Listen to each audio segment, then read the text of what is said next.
Bonjour à tous, bienvenue à ce deuxième webinaire de notre semaine du numérique, organisé par la Chambre de métiers de l'artisanat Bourgogne-Franche-Comté.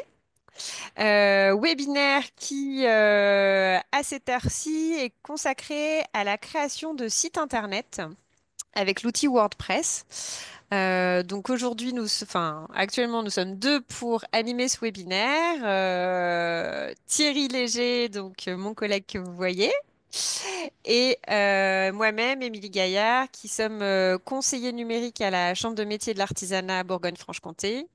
Vous voyez qu'on est une équipe régionale de 6 pour accompagner toutes les entreprises artisanales sur le sujet.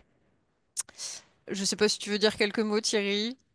Eh ben non, t'as dit, t'as présenté l'équipe. Simplement, on a des compétences différentes, diverses, et voilà, on est plus ou moins spécialistes sur différents domaines. Et donc, le plus simple, c'est de nous contacter lorsque vous avez une question. Et si on peut répondre à la question, on vous répond. Et sinon, on fait appel à nos collègues pour vous aider dans vos démarches. Voilà, on a des compétences diverses et variées, et vous aurez l'occasion de voir tous les membres de l'équipe durant cette semaine du numérique. Bien complété. Alors, vous avez dû remarquer que vos micros et vos caméras sont coupés. Pour interagir avec nous, vous avez deux petits boutons très utiles en général en bas de votre écran. Alors, de préférence, si vous pouvez utiliser le bouton Q et R pour nous poser des questions techniques par rapport au contenu du webinaire. Voilà, c'est plutôt le bouton Q et R qui nous permet en fait de suivre vraiment les réponses qu'on vous apporte. Et voilà, si c'est juste pour nous dire bonjour, merci beaucoup pour ce magnifique webinaire, vous pouvez utiliser le bouton converser ou chat. C'est le même, c'est juste qu'il ne s'appelle pas toujours de la même façon.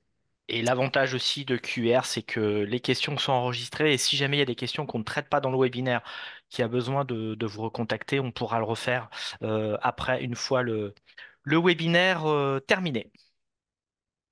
Eh bien. Avant que nous entrons dans le vif du sujet, nous avons un petit sondage pour vous, pour savoir où vous en êtes de vos pratiques sur le sujet. Alors, Thierry, je ne trouve pas le bouton. Ah, merci. Voilà. Savoir où vous en êtes de votre création de site internet.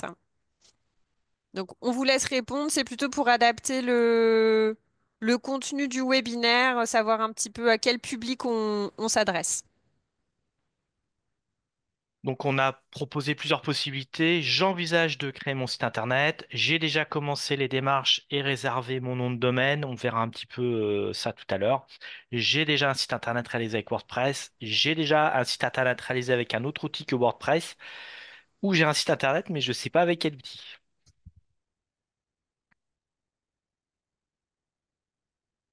Voilà, on laisse encore quelques secondes, hein, le temps que vous répondiez au petit questionnaire.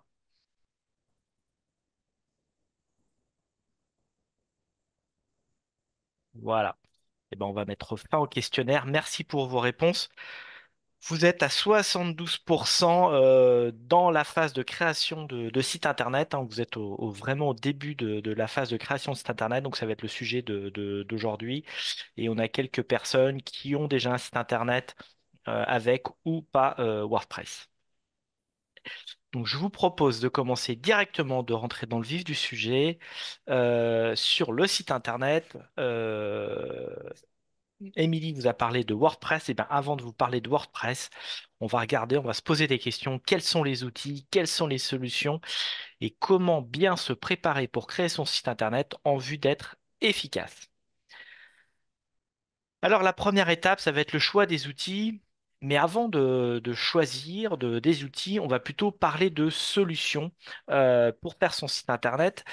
Et on va déjà, dans un premier temps, balayer tout un tas de points, de questions, de sujets qui sont importants d'aborder, de traiter, avant de se lancer vraiment dans la rédaction du contenu du site internet.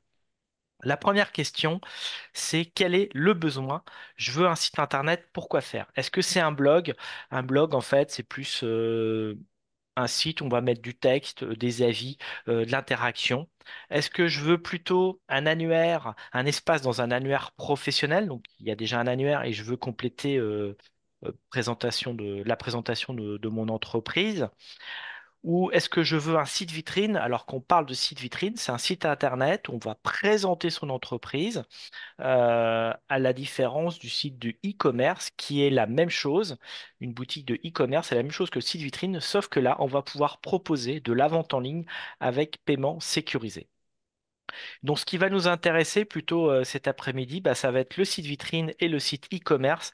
C'est sur ce thème-là qu'on va le développer. Alors, pour créer un site internet, euh, on a identifié au niveau de l'équipe quatre grandes étapes. La première, ça va être la création du site internet, vraiment de créer du contenu, du texte, des photos, la réalisation du site internet. La deuxième étape, ça va être le nom de domaine et l'hébergement. Exemple, un nom de domaine, c'est une adresse style artisanat-bfc.fr. Donc ça, c'est l'adresse du site internet de la chambre de métier. Et donc ça, c'est le nom de domaine. Et l'hébergement, c'est là où on va déposer les fichiers. Euh, un gros ordinateur, un gros serveur qui est connecté 24 heures sur 24, 365 jours, où on va se connecter pour avoir accès aux données. Troisième étape importante sur la création d'un site internet, ça va être le référencement du site internet. J'ai mon site internet, il est en ligne, mais il faut qu'on puisse me trouver. Et la quatrième étape de la création d'un site internet ou la vie d'un site internet, bah, ça va être la mise à jour. Donc, ce qui est important, c'est ces quatre gros blocs. Et souvent, on nous dit oui, c'est l'étape la plus compliquée, c'est la première ou la deuxième. Eh bien, notre retour d'expérience, c'est que c'est souvent la quatrième où il va falloir faire vivre le site internet. Autant les trois premières, on peut passer par des prestataires informatiques, mais la dernière étape, c'est vous qui en êtes le maître, qui détenez l'information. Donc, ça peut pas être fait par un webmaster, quoi. Si vous pouvez lui donner l'information à quelqu'un pour faire la mise à jour, mais c'est vous qui allez détenir l'information. Si vos prix changent, si vous avez un nouveau label, une nouvelle marque, un nouveau produit à vendre, à proposer, c'est vous qui détenez l'information. Donc, la vie d'un site internet, la quatrième étape est très très importante, même si, bien entendu, les trois premières sont aussi importantes. Alors, quelles sont les solutions pour créer son site internet? Ah, ça peut être en solo. On a des plateformes de création de sites avec des outils simples, plus ou moins adaptés. On a souvent besoin de bonnes connaissances en informatique et de compétences, je dirais, solides avec des logiciels complets. On va parler par exemple de CMS, qui sont des systèmes de gestion de contenu. C'est-à-dire que là, on fait son site tout seul. La deuxième possibilité, c'est de laisser faire les pros. On passe par une agence de webmaster, web designer, qui va nous faire le site internet. Et la troisième étape, ce sera en formation, où là, c'est vous qui allez prendre en main votre projet. Ça nécessite d'avoir quelques notions en informatique, mais c'est vous qui allez construire le site internet. Ça revient à la formule, je dirais plutôt en solo, mais en solo, et on est accompagné. Mais un point commun à travers ces trois solutions qui vous sont présentées, proposées, un point important, un point commun très important, c'est le cahier des charges. Alors, c'est quoi ce cahier des charges? Et notamment, ce cahier des charges sera même d'autant plus important si vous faites appel à un prestataire. Alors, c'est quoi un prestataire? C'est quoi un cahier des charges? Ça va être de définir une stratégie, c'est-à-dire bah, quel va être l'objectif de mon site internet. Est-ce que c'est de faire de la vente en ligne? Est-ce que c'est d'avoir une carte de visite pour me faire connaître? Est-ce que c'est proposer des documents en téléchargement? Quoi, quelle va être la stratégie de mon site internet? Et comment ça s'articule avec mes autres outils comme les réseaux sociaux ou toute la communication digitale ou papier que j'ai menée ou que je mène pour mon entreprise. Ça va être de définir des objectifs. Quel est l'objectif de mon site internet? Est-ce que c'est pour mieux me faire connaître? Est-ce que c'est pour faire de la vente en ligne, disposer d'un nouveau commerce ou d'un commerce supplémentaire pour vendre des produits, permettre de la réservation de produits, de services? Ce qui va être important, ça va être de définir vos besoins et fixer le cadre. C'est vous qui devez définir vos besoins, c'est pas le prestataire qui va vous dire euh, c'est l'outil qui va devoir s'adapter à vous et c'est pas vous qui allez devoir vous adapter vous adapter à l'outil. Ça, c'est important, c'est très important. Malheureusement, on voit passer parfois des devis pour des entreprises qui nous sollicitent pour avoir un œil sur les devis. Et ben, on s'aperçoit que souvent, le prestataire ne répond pas à la demande, aux attentes de l'artisan. Ça va être un document de référence entre vous et le webmaster. C'est ce qui va permettre de demander le devis par rapport à un besoin spécifique. C'est comme quand vous achetez une voiture. Ben, est-ce que vous voulez une 2 places, une 6 places, une 4 places, break, quelle couleur, quelle forme, quelle marque, électrique, essence, diesel, ben, tout ça, on va l'écrire dans ce document, dans ce cahier des charges. On va définir les fonctionnalités du site internet. Est-ce que je veux mettre une galerie photo? Est-ce que je veux faire un site de e-commerce? Euh, Est-ce que je veux une carte pour me géolocaliser? Toutes les options, toutes les fonctionnalités, on va le décrire dans ce cahier des charges. Et vous allez aussi, on va définir dans ce cahier des charges ce que vous êtes en mesure de faire, d'apporter ou ne pas faire. Exemple, on part sur un site de e-commerce, on estime qu'il faut mettre à peu près une centaine de produits dans le site internet de référence. Est-ce que c'est l'artisan qui communique toutes les photos au prestataire informatique si on fait appel à un prestataire? Est-ce que vous donnez deux, trois photos pour que le webmaster saisisse trois, quatre produits et tout le reste, c'est vous qui allez devoir le faire? Et tout ça, on va l'écrire pour que ce soit très clair dès le départ, bah, pour qu'il n'y ait pas de, je dirais, de mauvaises surprises à la fin ou de mésententes ou de problèmes entre le webmaster et le client, vous, l'artisan. Est-ce qu'il y a des contraintes techniques, esthétiques, fonctionnelles à votre projet? Techniques, ça peut être par exemple aux fonctionnalités, quelque chose qui me vient tout de suite à l'esprit. On a un site internet, quelqu'un qui vend de la bière. Il y a la protection des mineurs. Il faut que le site se soit autorisé uniquement aux personnes qui ont plus de 18 ans. Donc il y aura forcément quelque chose à mettre au début, un message d'avertissement. Esthétique, ça peut être par exemple les couleurs, la charte graphique. L'entreprise a déjà une charte graphique, eh ben, il faut que ces couleurs puissent être reprises sur le site internet pour qu'il y ait une continuité. Donc là, ce sera toutes les demandes, les contraintes qui vont être imposées. Contraintes techniques, ça peut être aussi en termes de délai. Il faut que le site internet soit prêt à telle période parce qu'il va y avoir le lancement d'un nouveau produit, d'un nouveau service. Et ça va être de fixer un planning. Si vous voulez un site internet pour demain ou après-demain, je vous dis tout de suite, c'est pas possible. C'est un projet sur plusieurs semaines, voire plusieurs mois. Et on va y aller étape par étape.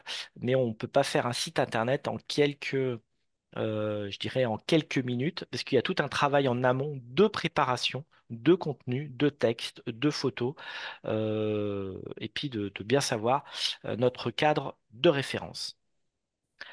Donc ce cahier des charges, il doit être le plus près possible. C'est un document de référence en vue de réaliser le contrat entre vous et le prestataire.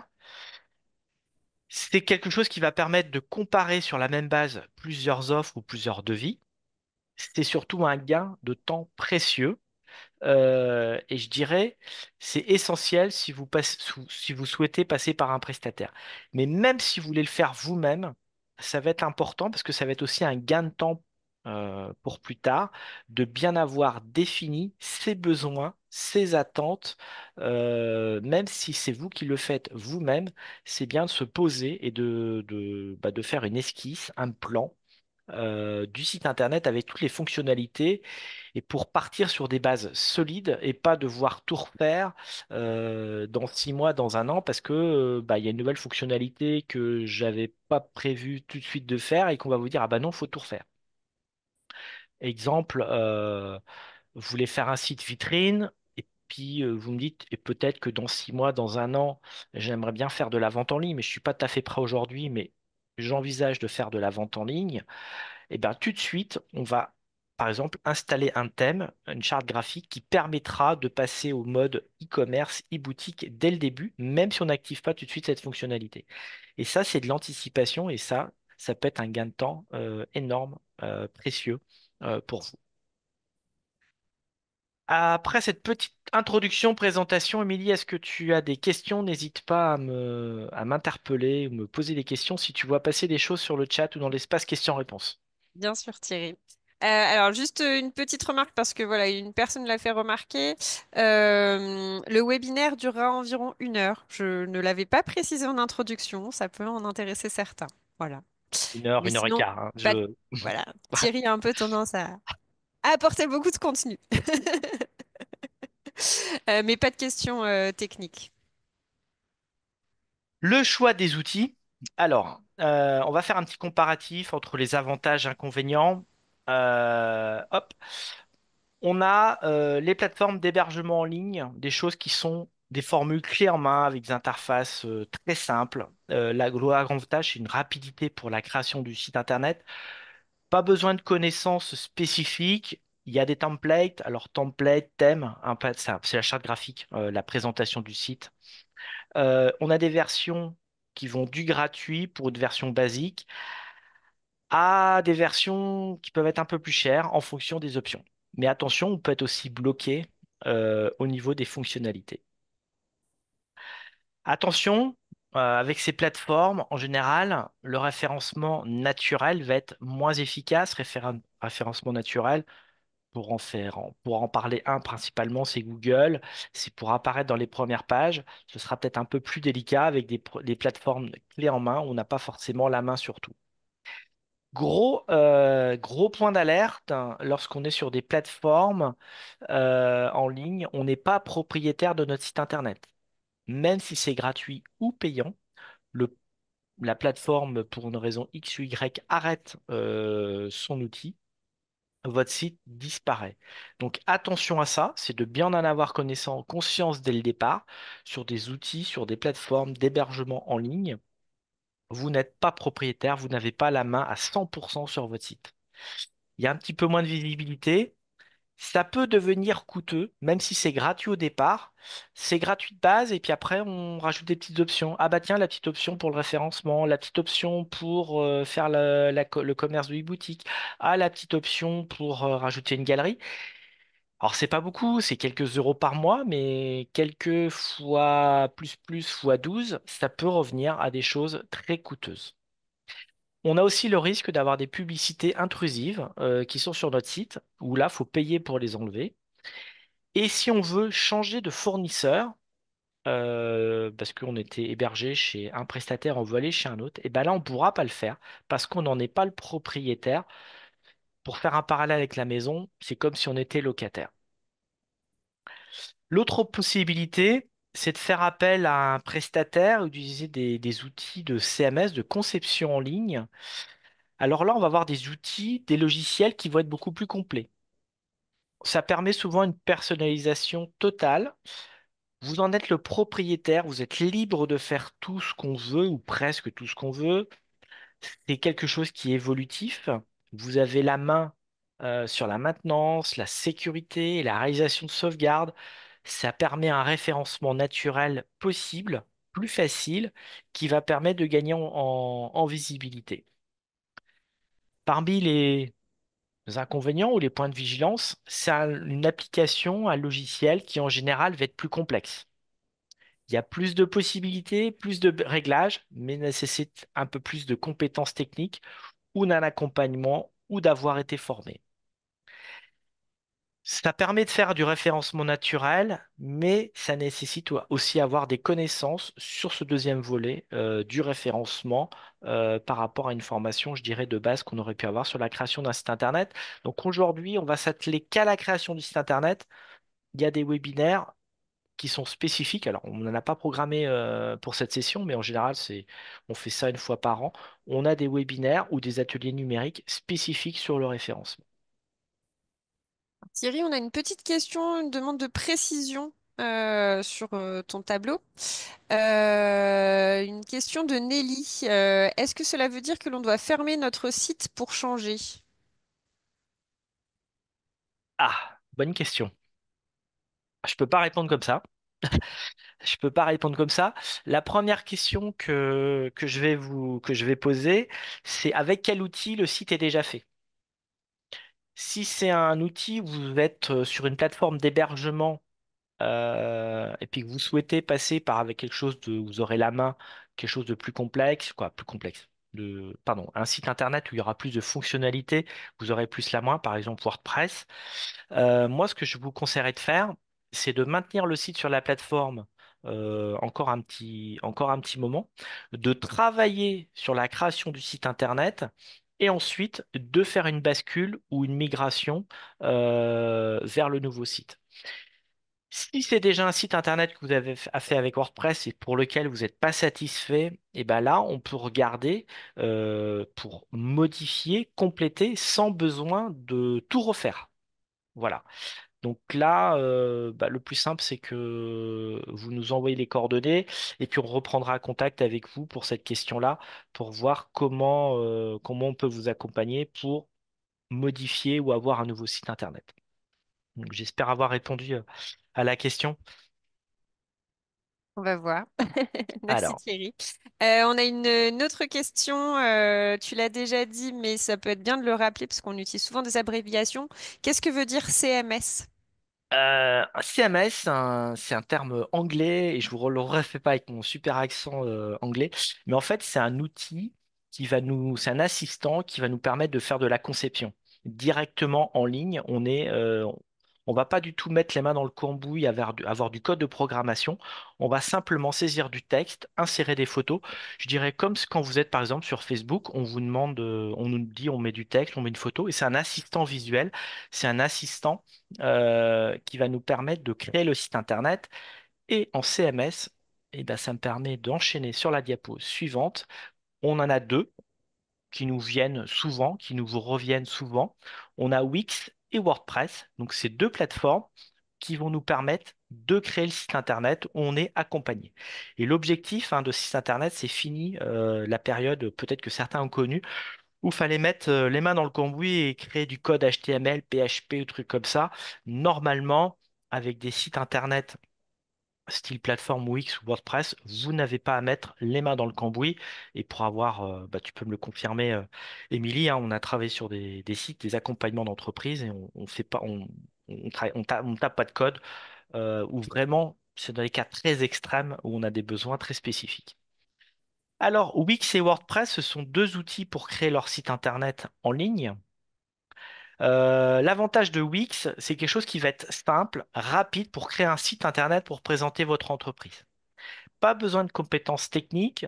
On a une interface qui va être simple, intuitive et facile à prendre en main. Et je dirais qu'il peut être adapté si on est néophyte. Là, vous avez un site internet à faire très très rapidement parce que bah, on a un gros, quoi, il y a une grosse communication à faire. Je pourrais conseiller Wix. WordPress, c'est quelque chose qui va avoir une création qui va être un peu plus structurée, un peu plus complexe. Ça nécessite quand même d'avoir des compétences techniques ou être accompagné. Euh, on a très peu de fonctionnalités dans WordPress et on va rajouter plein de fonctionnalités. J'appelle ça plutôt une coquille vide. On va rajouter des modules ou des fonctionnalités. Exemple, le module, c'est le formulaire de contact. Le module, c'est la galerie photo. Le module, c'est la boutique en ligne. Le module, c'est le blog. Le module pour que les gens puissent mettre des commentaires. Voilà. On va rajouter des blocs et vous voyez tout l'intérêt tout à l'heure quand je parlais du cahier des charges. Qu'est-ce qu'on veut mettre dedans? Et ben, quand on sait exactement ce qu'on veut mettre dedans, on va gagner du temps pour la conception. Donc ça, c'est quels sont vos besoins, quels sont vos objectifs. Si je veux un site statique sur lequel on va mettre peu d'informations avec des mises à jour peu fréquentes, on pourra conseiller Wix. Si on veut un site qui est dynamique, avec plus de contenu, plus régulier, avec des pages, des articles, on veut quelque chose qui soit plus maniable, avec éventuellement qui soit évolutif dans le temps, moi je conseillerais plutôt WordPress. En plus, le gros avantage de WordPress, c'est un logiciel qui est open source et modulable. Open source, ça veut dire que le code est libre, ça peut être repris, modifié. Alors qu'avec Wix, c'est un code qui est propriétaire, je déploie d'une plateforme euh, et les coûts, évidemment, sont un peu plus élevés, ou vont être beaucoup plus élevés avec Wix qu'avec WordPress si on veut des fonctionnalités. Bah, exemple, faire une boutique ou des fonctionnalités avec Oui, des choses un petit peu qui sortent pas de l'ordinaire, mais boutique, galerie photo.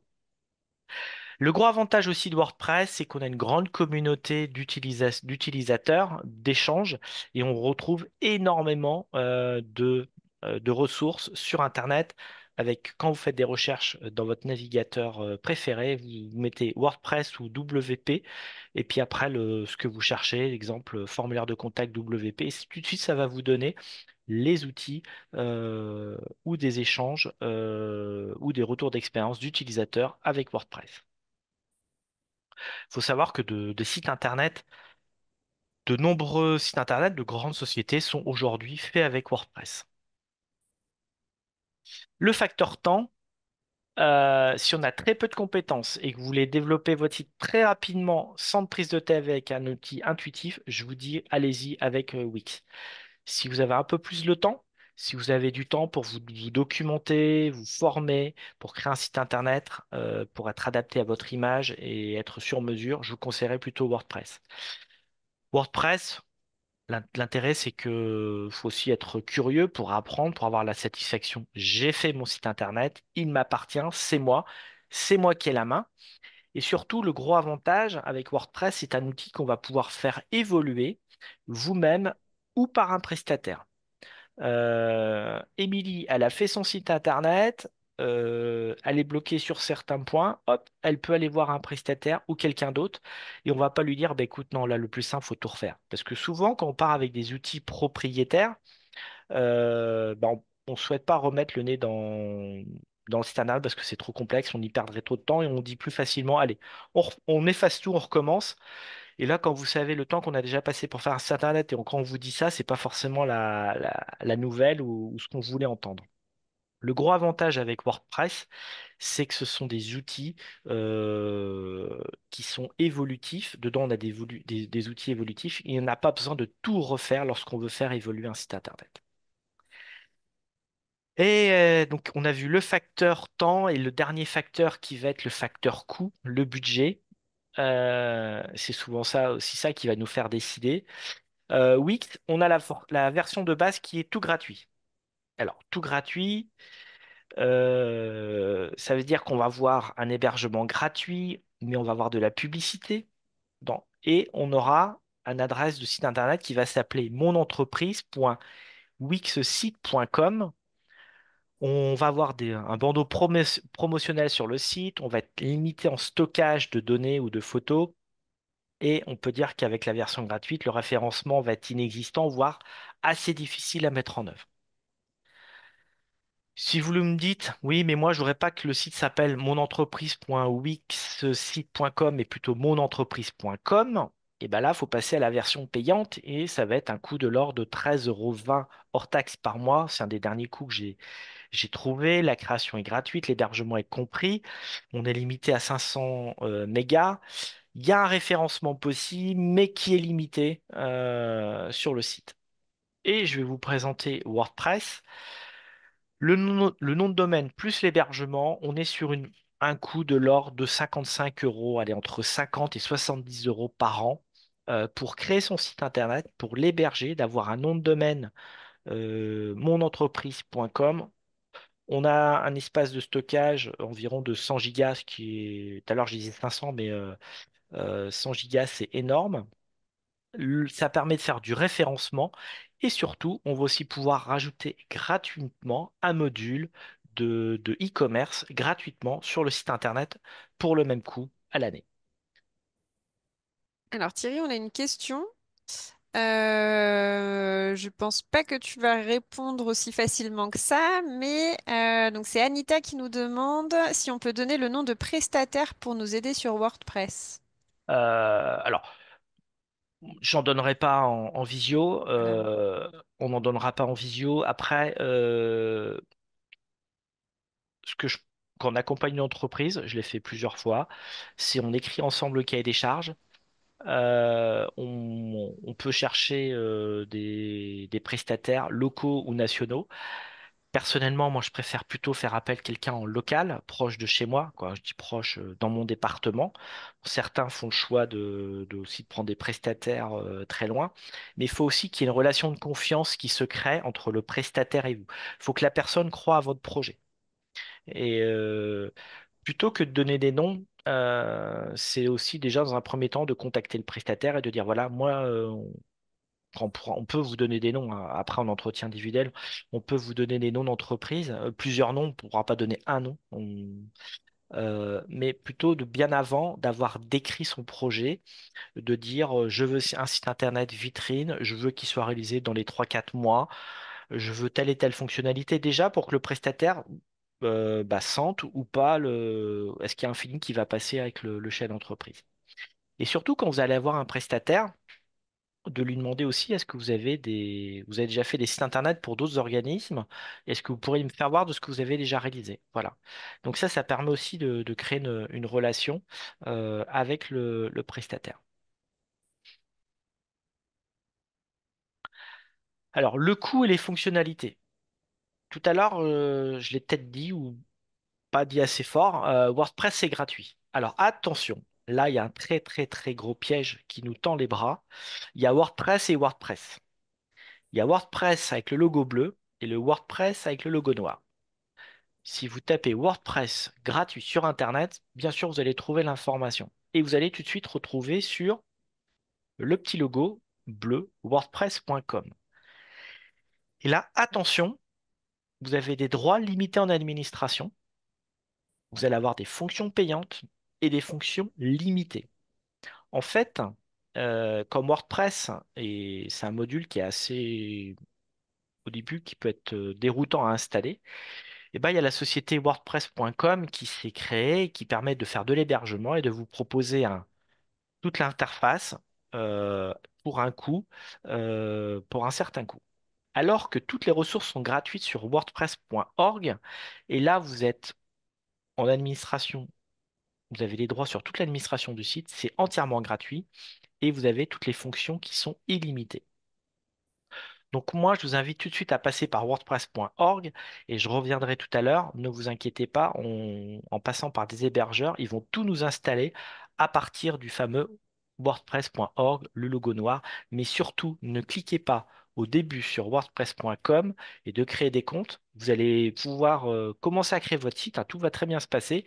Et lorsque vous allez devoir mettre en place des fonctionnalités, par exemple de sauvegarde, de référencement, et ben là, vous allez vous retrouver bloqué. Il va falloir passer à la caisse, sortir la carte bleue et par exemple de créer si vous voulez créer une e-boutique, et là vous allez comprendre tout de suite où je veux en venir. Si vous voulez créer une e-boutique, e-commerce, et bien avec WordPress.org, le logo noir, c'est gratuit, alors qu'avec WordPress.com, on doit être de mémoire, si je ne me trompe pas, de l'ordre de 45 euros par mois la fonctionnalité que vous vendiez ou pas un article. Donc là, 45 euros par mois, ça peut vite coûter très cher pour un site internet où vous serez limité en fonctionnalité.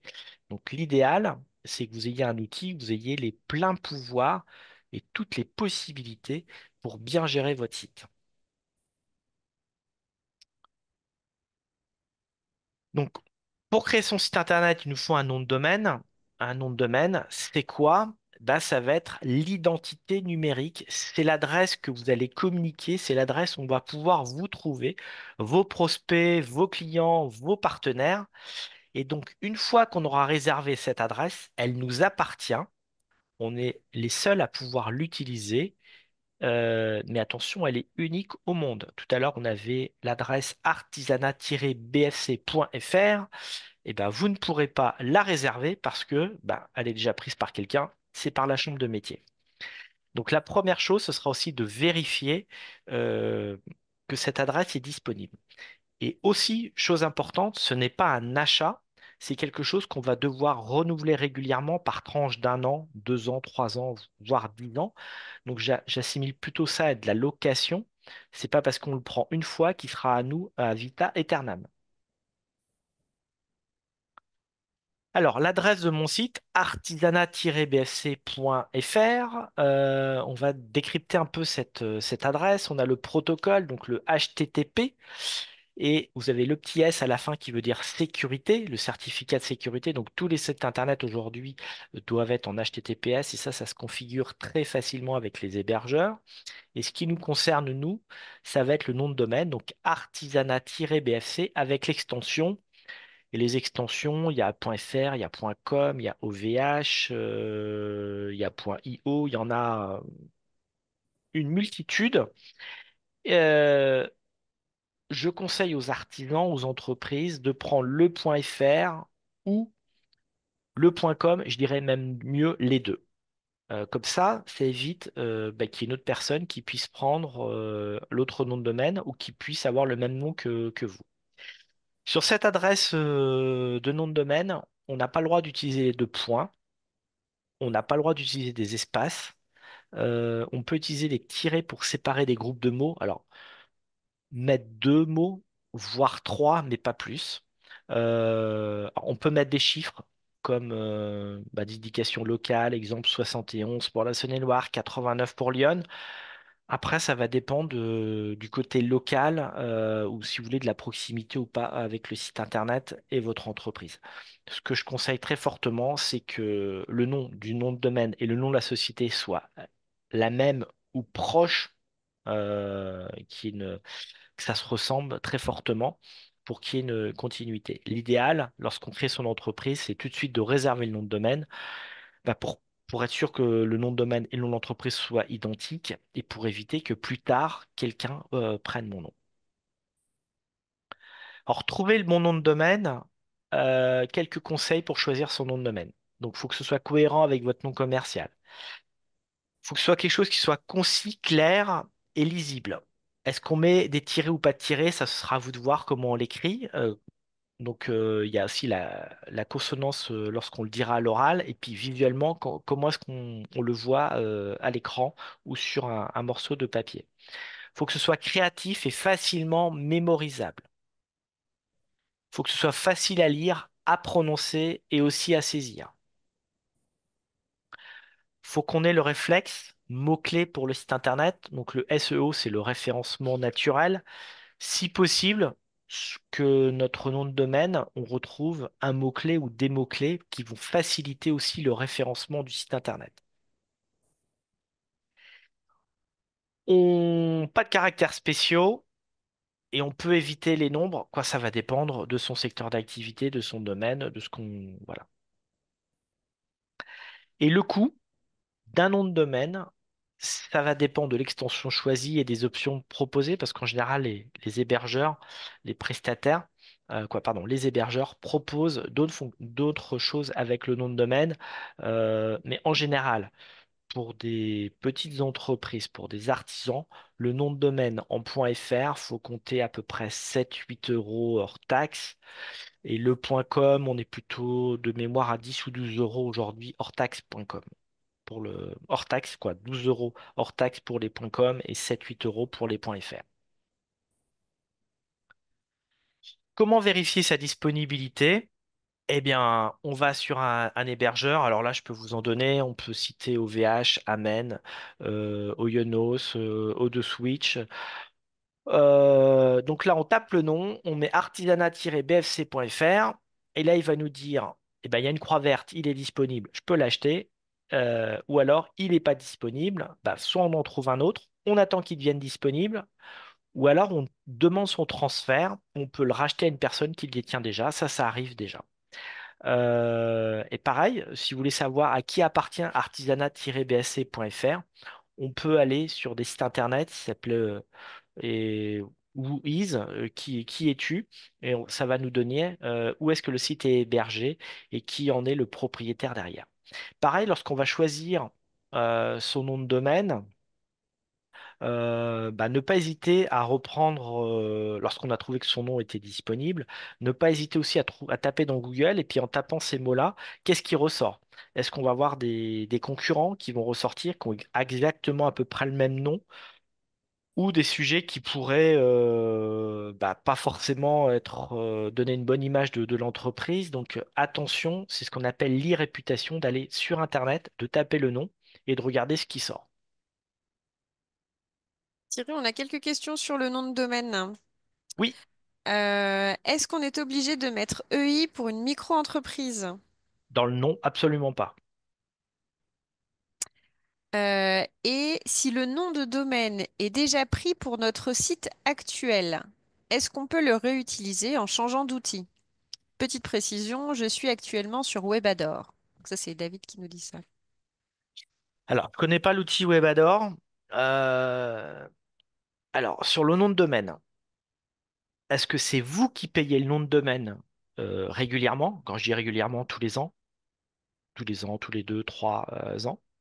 Et là, si c'est moi le propriétaire, je peux transférer le nom de domaine chez un autre hébergeur et installer WordPress ou ce que je veux. Si c'est pas vous qui payez le nom de domaine et que c'est le prestataire qui a la main, s'il n'a pas envie de vous rétrocéder les droits, ben, il pourra pas. Donc, ce qui est important, si vous passez par un prestataire, c'est vous, quoi, moi je conseille, c'est vous qui devez payer le nom de domaine et renouveler régulièrement le nom de domaine. Et là, vous en êtes sûr d'être entièrement propriétaire, vous ne dépendez pas de quelqu'un, c'est à vous de payer et vous êtes entièrement le propriétaire. Et souvent, bah, la facilité ou certains prestataires bah, préfèrent tout vous faire un package et en fait, on s'aperçoit que vous n'en êtes pas le propriétaire et vous n'avez pas la main. Ou typiquement, lorsque vous voulez faire un changement, bah, vous n'avez pas forcément la main. Donc là, il faudrait voir derrière l'appareil. La personne on pourra recontacter la personne, refaire le point avec elle pour faire un changement d'hébergement ou je suppose qu'il va sûrement vouloir passer à WordPress, euh, voir avec lui comment est-ce qu'on pourrait faire le transfert. Oui, il nous dit qu'il paye son nom de domaine via Webador. Donc, Donc vous n'en êtes pas le propriétaire. a priori. Voilà. Ça, c'est... Donc là, il faut qu'on fasse un petit état des lieux. Allez, j'anticipe un petit peu ce que tu vas dire à la fin, Émilie, mais on peut vous accompagner dans le cas de la création de site internet, on peut vous accompagner et de faire déjà un petit audit de l'entreprise. On fait un point 360 sur notamment le site internet. Donc, où est-ce que votre site est hébergé aujourd'hui? Chez qui vous êtes? Le contrat, il se termine dans combien de temps? Voilà, on peut faire tout ce travail-là en amont avant de choisir l'outil sur lequel on ira faire le site internet. On avait aussi une question sur WordPress qui sort un petit peu de cette partie-là. Tu la veux maintenant Allez, vas-y. ou... Alors, en allant sur wordpress.org, il est proposé, tout en anglais, de télécharger WordPress 6.6.2. Est-ce le bon outil? Cela ne lance rien de mon côté. Oui, c'est le bon outil, mais ce qu'on va faire, on va aller chez notre hébergeur et c'est notre hébergeur qui va l'installer. On n'a même pas besoin d'aller le télécharger sur le site de WordPress.org. C'est l'hébergeur, lorsqu'on va prendre notre hébergement pour réserver notre nom de domaine et l'espace pour déposer les fichiers, et on va dire à l'hébergeur, eh ben, tu me préinstalles WordPress et lui, il va aller directement vous l'installer avec la bonne version. Si c'est pas mise à jour, si c'est pas dernière mise à jour, il y aura un petit bouton qui va se mettre à jour automatiquement. Et en plus, ce sera en français, même pas en anglais. C'est bon, pas de questions, Émilie? Quoi, plus de questions, Merci pardon? Thierry. C'est bon. Alors, est-ce que votre mail est-il pro? On fait une petite parenthèse sur le mail. Il y a deux types d'adresses. Il y a les adresses qui sont fournies par votre fournisseur d'accès, exemple Orange, SFR. Et il y a les adresses mail gratuites avec Outlook, Hotmail, La Poste. Et on peut aussi avoir une adresse qui sera beaucoup plus pro. Exemple, contact@monentreprise.fr ou paul.martin@monentreprise.fr. Et bien, lorsque vous allez avoir acheté votre nom de domaine, et bien, ça vous permettra d'avoir une adresse mail du style contact ou quoi. Vous pourrez mettre ce que vous voulez devant l'arrobase et après le nom de l'entreprise. Et donc là, ça donne un peu plus je dirais, de professionnalisme. Et en plus, quand vous allez communiquer sur votre adresse mail, eh ben, la personne peut se dire, ah bah tiens, du coup, ils ont un site internet, on va aller voir ce que c'est comme le site internet, ce que c'est monentreprise.fr.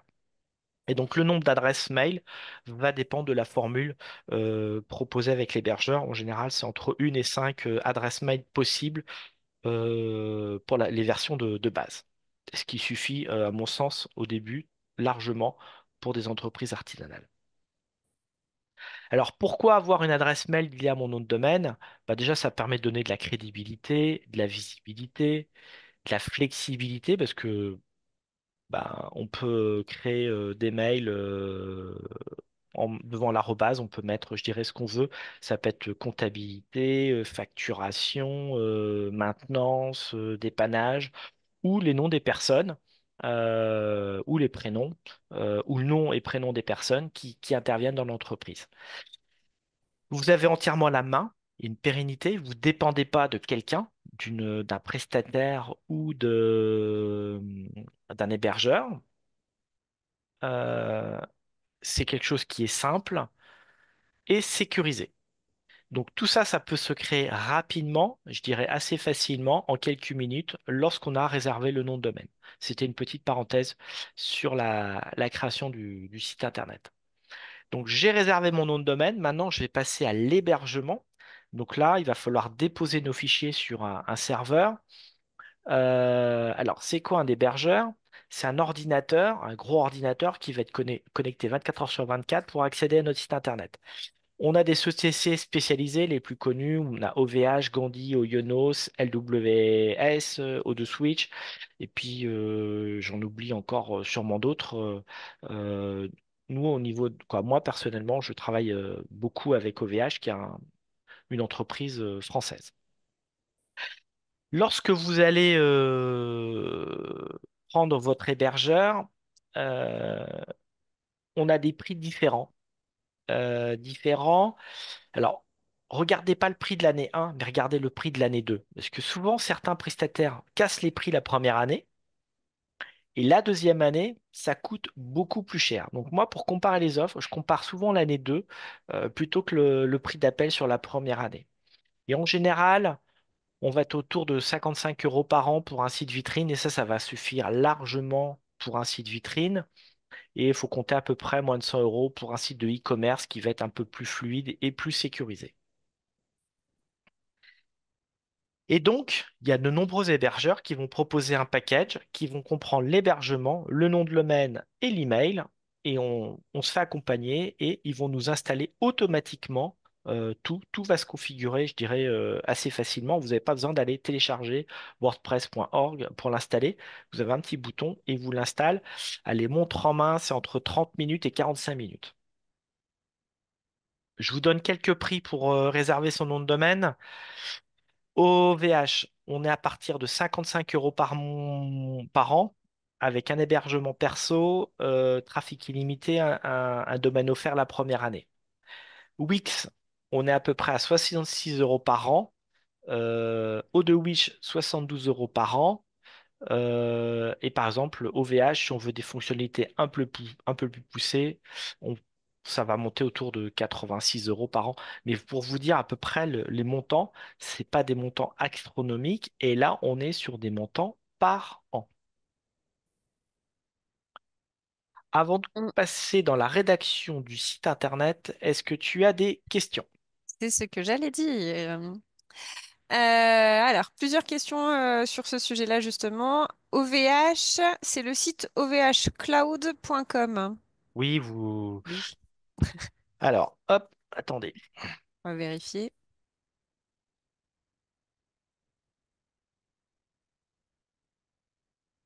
ovh.com. Et ouais, c'est bien ça. Et donc, allez, je vais vous faire une petite démo. Je cherche un nom de domaine. Je veux m'appeler artisanat-blc.fr. Je fais rechercher. Et là, on me dit c'est déjà réservé. Donc là, je peux pas le prendre. Après, vous avez des noms de domaine avec des prix différents. Je prends le premier, le point choc, qui sera plutôt dédié à du commerce, 2,99 €. Ah bah oui, mais Thierry nous a dit que c'était plutôt 10 euros. Regardez l'année 2, on passe à 39,89 €. Donc faites toujours attention à l'année 1 et l'année 2. Et on peut avoir des prix qui peuvent varier. Ouais, ça peut. Et donc là, vous pouvez dès aujourd'hui faire les tests des noms de domaine. Par exemple, je voudrais Bon, je vais pas faire de test parce que j'ai pas de nom qui me viennent en tête, mais vous pouvez faire tous vos tests ici pour déjà voir si le site internet, quoi, le nom de domaine est réservé ou pas. Alors, non. Oui, Question vas-y. suivante Ouais, ou... vas-y, vas-y. Excuse-moi. Fanny nous demande si on peut choisir l'option perso, même en tant qu'entreprise, sur OVH notamment. Alors, VH, je le fais de tête. Il y a la première formule starter qui est à moins de 50 euros. Émilie, on avait vu il n'y a pas très longtemps, qui était à moins de 50 euros. Oui, une Mais trentaine d'euros, je une crois trentaine même. d'euros, mais pour l'avoir utilisé avec WordPress, très rapidement, on se retrouve bloqué en termes de taille. Donc celle-là, je la déconseille. Et la version perso, pour faire un site WordPress, elle suffit très bien pour commencer. Même du e-commerce. Perso, ça ne veut pas dire que c'est réservé à une personne, hein. Mais pour faire un site professionnel, artisanal, la formule perso, qui revient à peu près à 55 euros par an, convient très bien. Alors, question suivante sur la protection des données. Question de Thomas. Attends, qui est en plusieurs morceaux. Je te reprends ça du début. Qui se pose la question de ce qu'on fait des données qu'on confie à l'hébergeur. Et donc, c'est peut-on être sûr de l'éthique de l'hébergeur et du lieu de stockage de données? Personnellement, je ne souhaite pas de data center basé hors Europe. Alors, bah justement, avec à votre hébergeur, vous allez pouvoir voir avec lui s'il héberge en France, en Europe ou à l'étranger. Euh, tous les hébergeurs professionnels doivent respecter la RGPD, la réglementation sur la générale sur la protection des données. Ça, c'est une obligation quand ils sont situés en France et en Europe. Mais personne n'est à la merci à ce que les serveurs soient piratés ou attaqués. Ça, donc sur les serveurs, bah, faudra mettre le minimum de données, quoi. Le minimum de données. Le de collecter sur nos sites internet que des données qu'on a besoin. Je vais pas, si je fais un site de e-commerce pour vendre des chaussures, j'ai pas besoin de demander le numéro de la sécurité sociale de mes clients. Voilà, c'est ce que je veux dire dans collecter le minimum de données. Mais privilégier des hébergeurs français, et c'est le droit français qui va s'appliquer. Et si vous avez déjà un site internet aujourd'hui avec WhoIs, vous verrez tout de suite où est-ce que c'est hébergé, si c'est en France ou à l'étranger. Voilà.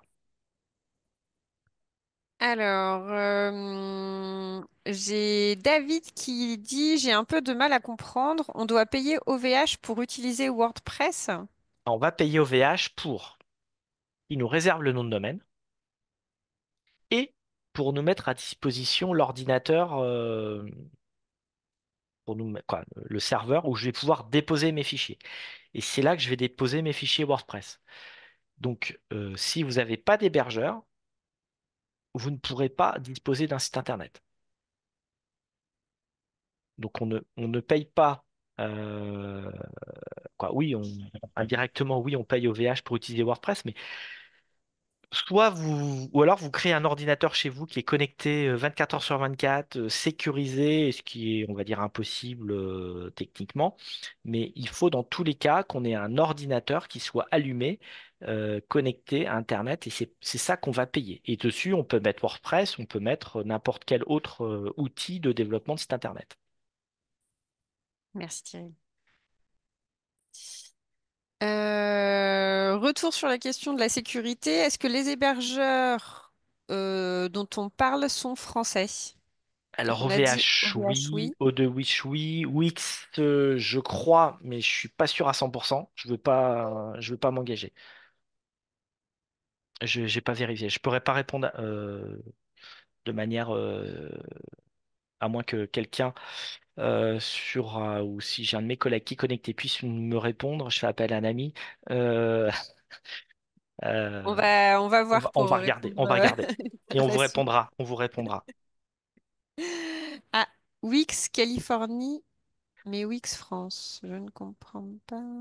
Alors, on a je veux dire les grands prestataires informatiques, hébergeurs. ont souvent des données stockées dans plusieurs pays. Et OVH, ils ont des serveurs en France, mais aussi à l'étranger, en Allemagne ou voilà. Mais peut-être que Wix peut aussi avoir des choses peut-être stockées aux USA. Une autre question de Sophie cette fois. Bonjour, j'ai déjà réservé et payé mes noms de domaine en .com et .fr.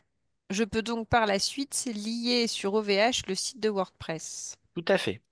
Si vous avez déjà réservé et payé votre nom de domaine, on pourra faire le lien, les raccrocher, quoi, les rattacher à votre hébergeur, qu'il soit chez OVH ou un autre, ou un autre.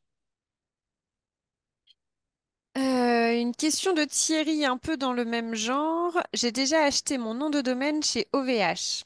Le prestataire que je choisis travaille souvent avec O2Switch. Il pourra le récupérer chez OVH et l'utiliser, ou bien je dois rester hébergé chez OVH. Merci. On peut faire les deux. Les deux sont possibles. Mais vous pouvez le basculer chez O2 Witch, mais c'est faut bien garder la main, que ce soit vous qui payez. Voilà, qui payez le nom de domaine. Ça, c'est important. Il faut que ce soit vous qui payez le nom de domaine, mais il y a des passerelles qui peuvent exister entre plusieurs hébergeurs. Pour faciliter les choses, moi, je préfère que le nom de domaine et l'hébergement soit chez le même prestataire pour faciliter faciliter les relations et la main, qu'on ne soit pas perturbé. Mais les deux, pour répondre à Thierry, les deux possibilités sont possibles. Merci Thierry. Je n'ai plus de questions pour le moment. Allez, on a fait l'étape la plus dure. Pour moi, le référencement, pardon, l'hébergement, c'est l'étape la plus complexe à comprendre. Et après, et là, on peut vous aider là-dessus, mais après, on va passer dans des choses beaucoup plus concrètes. La rédaction, le contenu de son site internet pour qu'il soit attractif et efficace. Alors, moi, la meilleure méthode encore, c'est la méthode de la feuille blanche, le papier de crayon, et on met sur un papier tout ce qui nous passe par la tête. Qu'est-ce que j'aimerais avoir sur mon site internet? Et en vue de créer des contenus qui soient uniques, on va éviter de plagier la concurrence, et l'idée, ça va être d'innover. De se poser des questions très simples. À quoi mon site internet va-t-il servir? Et ça, vous m'avez déjà répondu à cette question-là à travers le cahier des charges. À qui je m'adresse? Est-ce que je m'adresse à des particuliers, à des professionnels? Je peux utiliser le vocabulaire. Je prends un exemple tout simple. Si je vous dis j'ai eu un accident de voiture et j'ai cassé mon pare-choc. En tant que particulier, on appelle ça un pare-choc. Et ben, dans le domaine de la profession, chez les professionnels automobiles, on appelle ça un bouclier. Donc, on va utiliser le vocabulaire qui correspond au public que je cible. Si je suis un professionnel et que je m'adresse à des professionnels, il faut que j'utilise le même langage que ces professionnels pour que je sois reconnu et que je sois compris. Donc, je m'adresse à des particuliers, je m'adresse à des professionnels. Est-ce que je m'adresse, donc moi je suis basé dans Lyon, est-ce que mon site s'adresse qu'à des particuliers qui sont basés autour d'Auxerre parce que j'ai un commerce de proximité, ou est-ce que je m'adresse à tous les habitants de Lyon, de Bourgogne-Franche-Comté, des départements limitrophes, de la France, francophone ou au niveau mondial? Quels sont les objectifs de mon site internet? Quels sont les contenus que je vais proposer? Du texte, des vidéos, des images, des documents téléchargement, des PDF, des modèles de documents, Word, Excel. euh. Donc, pour préparer le contenu, on va cartographier notre site internet, c'est-à-dire qu'on va créer une arborescence. Une arborescence, on va partir de la page de départ, on va prendre comme si on partait d'un arbre, et après on va avoir des branches. Et avec une arborescence qui va être la plus claire et la plus fluide possible pour que la visite soit la plus simple, la plus structurée. Et donc chaque branche, on va utiliser des mots-clés pour pouvoir naviguer. Et l'idée, c'est aussi d'avoir une arborescence qui va être le plus simple possible pour que la personne puisse s'y retrouver le plus facilement et puisse naviguer. Et cet exercice, il peut être difficile, notamment si on a énormément de sujets, énormément de pages. Donc, c'est d'avoir une arborescence qui soit facile, claire et qu'on puisse naviguer de page en page. On va lister ensuite et trouver les bons mots-clés. Des mots-clés, c'est des mots d'accroche ou des groupes de mots, des mots pertinents sur une page. Donc on dit plutôt une page, une idée. On peut aussi se faire appel à notre entourage pour nous dire, voilà, qu'est-ce que tu penses si j'évoque ce sujet-là? Comment tu verrais ce sujet-là? Ne pas hésiter d'aller voir des confrères, des collègues sur des sites internet sur le même domaine que vous, des domaines totalement différents et de dire ça, j'aimerais bien avoir ça. Ou alors non, faut pas que je tombe dans cette présentation parce que ça me convient pas, je m'y retrouve pas, ça me plaît pas ou c'est pas le message que je veux faire passer. Et mettez-vous toujours à la place de l'internaute. C'est l'internaute qui doit naviguer facilement. Vous n'êtes pas derrière lui à lui dire, ah non, non, surtout ne clique pas là pour aller chercher telle info, il faut que tu cliques là. Non, il faut que ce soit fluide, donc mettez-vous toujours à la place de l'internaute. Et pour trouver des mots-clés, on vous a donné des adresses de sites internet qui peuvent être des générateurs de mots-clés ou ça peut être des sujets qui sont souvent demandés par les internautes. Et si vous répondez à ces questions-là, ça veut dire que votre page risque d'être vue, d'être référencée, parce qu'on va répondre à l'internaute. Alors ces outils peuvent être payants pour certains d'entre eux, c'est-à-dire payants, vous avez droit à deux, trois tests, et puis après c'est payant. Il faut revenir 24 heures après. Donc là, ça peut être quelque chose qu'on peut utiliser sur plusieurs jours et puis faire des tests au fur et à mesure.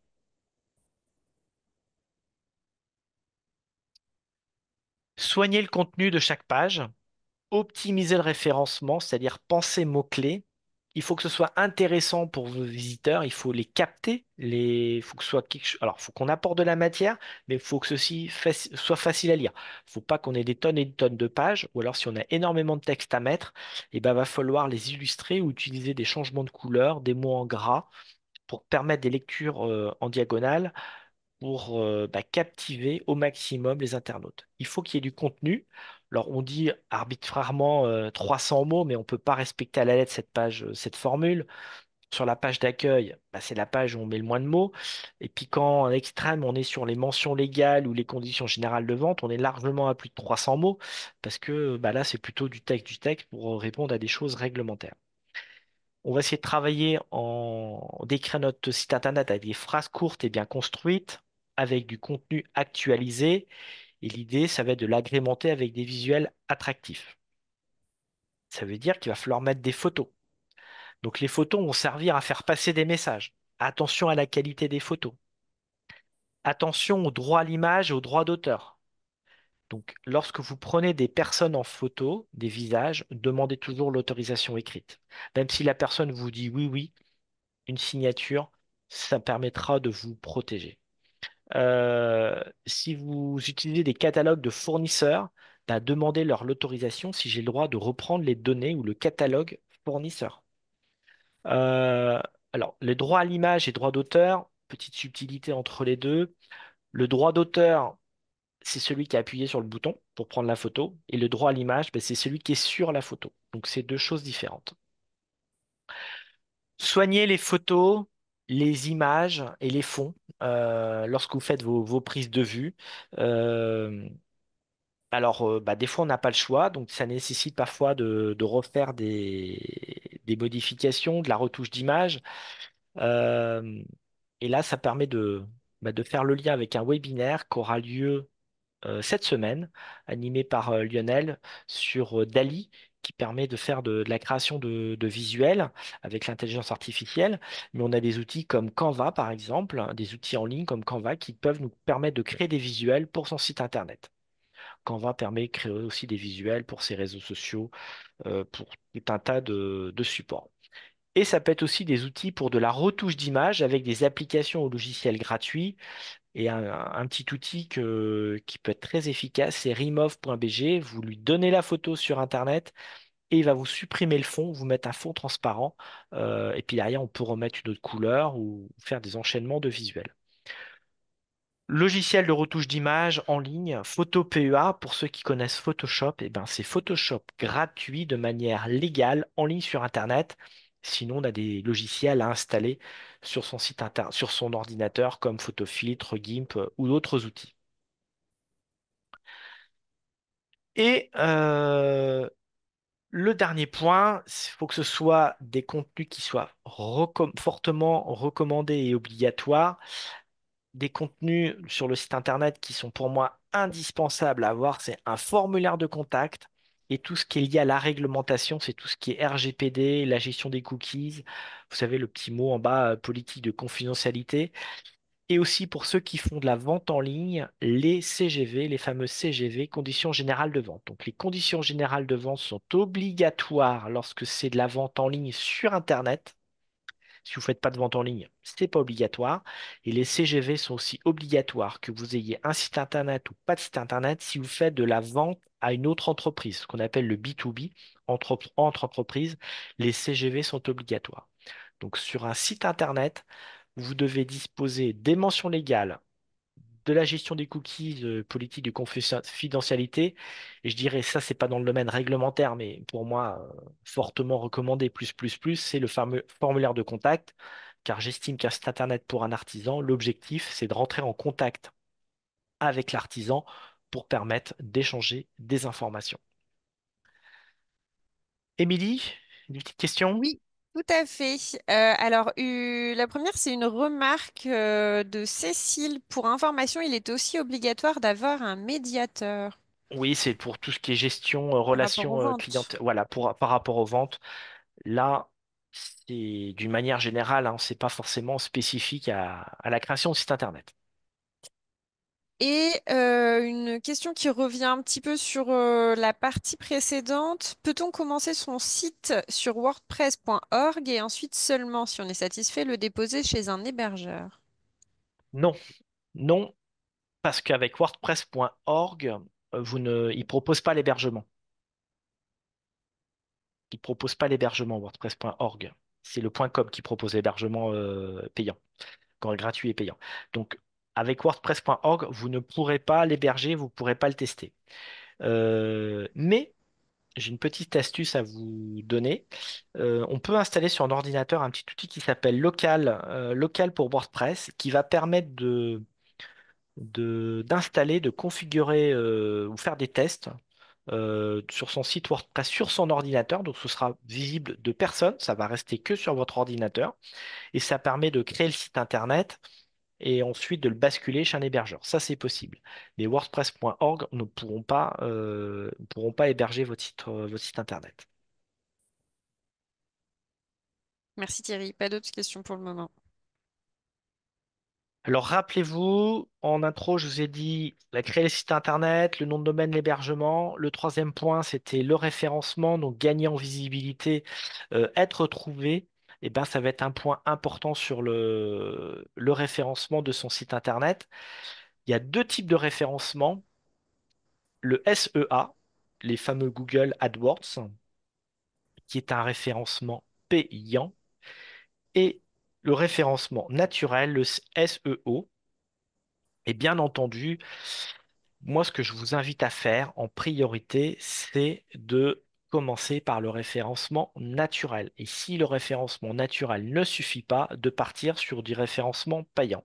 Mais attention, le référencement, c'est quelque chose qui prend du temps, c'est long, c'est pas instantané. Et là, j'alerte encore lorsqu'on passe avec des prestataires, et ben eux, ils nous envoient tout de suite sur le référencement payant. Et des fois, ils mettent un peu de côté le référencement naturel. Et le référencement naturel, c'est vous qui avez la main. Il y a plein de choses à faire. Alors, il y a le site internet, mais est-ce qu'on a pensé à mettre notre adresse de site internet sur notre signature de mail, sur nos cartes de visite, sur nos affiches, sur nos flyers, sur tous les documents sur les devis, sur les factures? Est-ce qu'on a pensé à faire un mail à tous nos contacts pour leur dire, coucou, j'ai un site internet, vous pouvez commander ou vous pouvez aller voir notre site en ligne. Donc typiquement, ça c'est un message on pourrait faire passer en début d'année en présentant ses vœux. Et on a des outils qui permettent de le faire, qui sont gratuits comme Brevo, par exemple. Donc tout ça, pour moi, ça fait partie du référencement, c'est de faire connaître son site internet. Et est-ce que vous avez créé votre fiche Google établissement? Est-ce qu'elle est à jour, notre fiche Google établissement? Est-ce qu'on a mis le lien dans notre fiche pour aller sur notre site internet? Est-ce qu'on a pensé à mettre l'adresse de notre site internet sur notre Facebook, sur notre Instagram et autres réseaux sociaux? Et tout ça, c'est du référencement naturel. Et c'est vous qui avez la main, et j'insiste là-dessus, faites attention à ce que vous proposent les prestataires sur du référencement payant. Combien je mets, combien ça me rapporte, hein. Faut bien mettre ça dans la balance. Alors, quels sont les principaux moteurs de recherche? Bah, il y en a plusieurs, il y en a de nombreux. Mais s'il y en a un à retenir, c'est Google. Pourquoi? Parce que en France, c'est plus de 90% des recherches sont faites, sont utilisées. Les utilisateurs utilisent Google. Alors bien sûr, on peut aller sur Yahoo, sur Bing, sur Ecosia, mais aujourd'hui, si on doit être référencé sur un moteur de recherche, c'est Google et on a des outils qui sont gratuits pour le faire. Si on s'adresse à d'autres marchés comme le marché chinois ou d'autres pays, c'est pas forcément Google qui sera utilisé, c'est d'autres moteurs de recherche. Et là, pareil, on ira se faire référencer en fonction du pays où on souhaite être référencé. Mais on va déjà rester dans un premier temps en France. Donc, il y a des outils qui sont gratuits pour suivre la fréquentation, pour se faire et pour se faire référencer par Google. Donc le référencement naturel, c'est d'avoir du contenu de qualité optimisé. On pense toujours aux mots-clés. Il faut que ce soit facile de naviguer sur un site internet. Il faut qu'on ait des liens de qualité et en quantité, c'est-à-dire qu'on puisse rebondir entre les pages, voire même sur des sites externes à mon site internet, et qu'on ait aussi des liens qui arrivent sur mon site internet, ce qu'on appelle des liens de sites cousins. Et il faudra bien renommer les photos pour les intégrer dans son site avec des mots-clés. Donc là, le référencement naturel, exemple, dans Google, je tape cadeau fête des mères. Et voilà des sites qui vont sortir proposant la fête des mères. On avait fait ça en 2021. C'est pour ça que vous avez 2021 qui ressort. Mais le nom de la page, le titre, la description qui est en dessous, tout ça, c'est de l'optimisation naturelle pour le référencement naturel. Et c'est un travail, je dirais, de dentelle à faire. C'est quelque chose qui peut être long, mais qui est très, très important à faire. Et tout ça, on va avoir la main dans WordPress pour le faire. Alors qu'avec d'autres outils, on n'a pas forcément la main pour le faire. Être référencé localement avec la fiche Google établissement. Donc, on devrait toutes les entreprises devraient avoir sa fiche Google établissement créée. Et là, on peut vous accompagner. On fait aussi des webinaires ou des ateliers régulièrement sur cette fiche. Mais c'est la première étape, je dirais, du référencement local. Je dirais, on pourra même être présent sur Google en première page, même si on n'a pas de site internet. Et pour cela, pour créer sa fiche, il nous faut un compte Google. On va créer sa fiche et on va pouvoir la personnaliser avec les horaires, l'adresse du site internet, le téléphone. Et après, il y a une petite étape de validation pour être sûr que c'est bien vous qui en êtes le propriétaire de l'établissement que vous venez de créer. Se faire connaître, je l'ai dit tout à l'heure, c'est mentionner son adresse au même titre que son numéro de téléphone sur les cartes de visite, les flyers, les affiches, les banderoles, les papiers en tête, tout ce qui est devis, facture, carte cadeau, véhicule. Quand on fait tout support, on aurait pu mettre votre téléphone et ben à côté, il faut qu'il y ait le site internet. Ça peut être aussi la signature de mail sur chaque téléphone.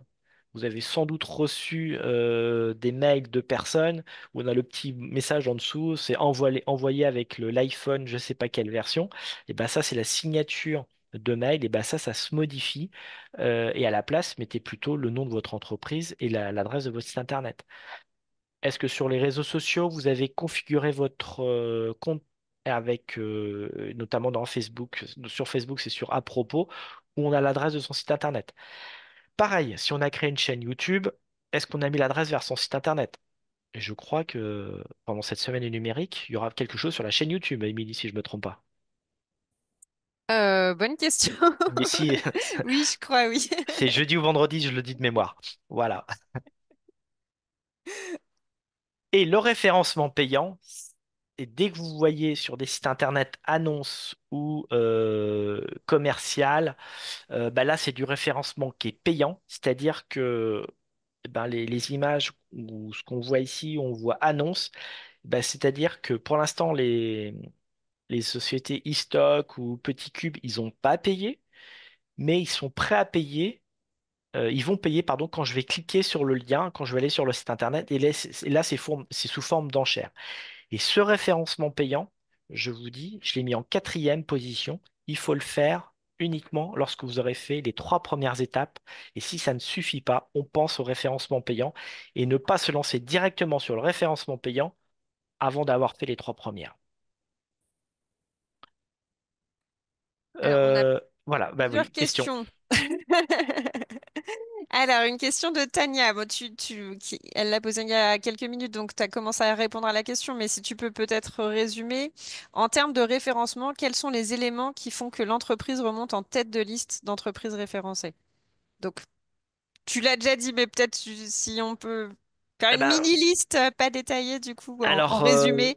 en résumé, il faut un site internet avec du contenu, des mots-clés, et qui répondent à un besoin des internautes. Et il faut le faire savoir. Il faut le savoir qu'on a un site internet à travers les différents supports de communication. Voilà, c'est ce que, si je peux résumer un petit peu le référencement, c'est qu'il faut apporter du contenu, de la matière à notre public. Le piège, c'est de faire un site de photos. Parce que, alors, je le disais il y a encore quelques temps, je vais peut-être le dire un peu moins en moins, mais avec l'arrivée de l'intelligence artificielle, mais jusqu'il n'y a pas très longtemps, on ne savait pas trop analyser des photos. Donc, dès qu'il y avait une photo, il fallait toujours expliquer ce que c'est. Donc, toujours, lorsque vous avez une photo, ou si vous mettez beaucoup de photos, il faudra à chaque fois qu'il y ait du texte pour expliquer ce que c'est. Alors, peut-être que vous allez avoir l'impression de vous répéter, mais ça va être important pour l'internaute et pour le référencement.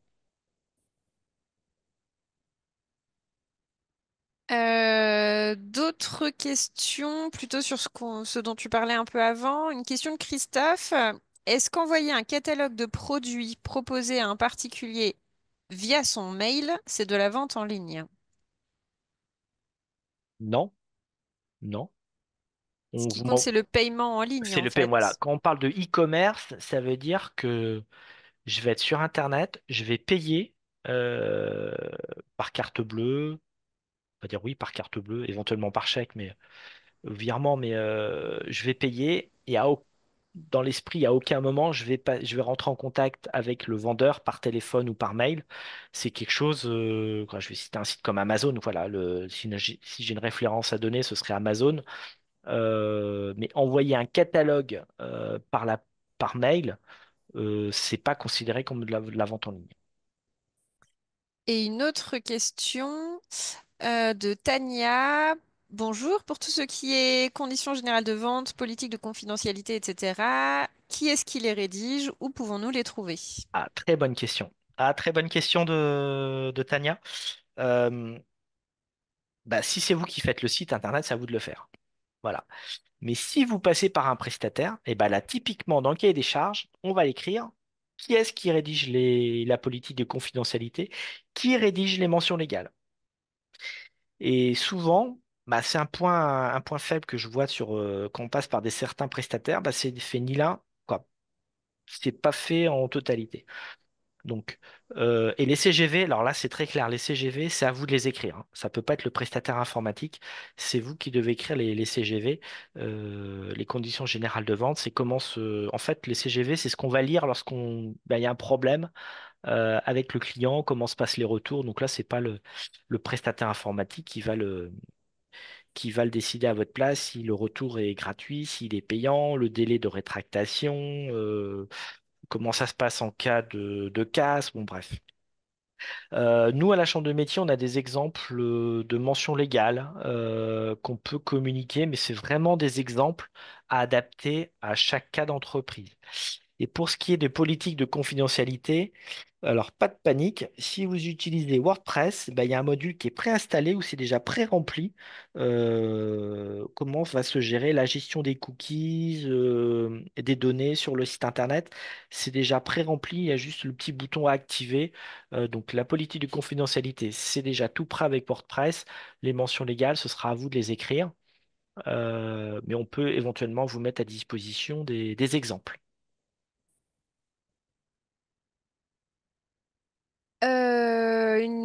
Alors, on a Marie-André qui rebondit du coup sur cet échange. Pour les conditions générales de vente, il n'y a pas une trame pour ne rien oublier. Ah non, j'ai pas de trame. Ça C'est dépend très tellement de votre activité que... Voilà.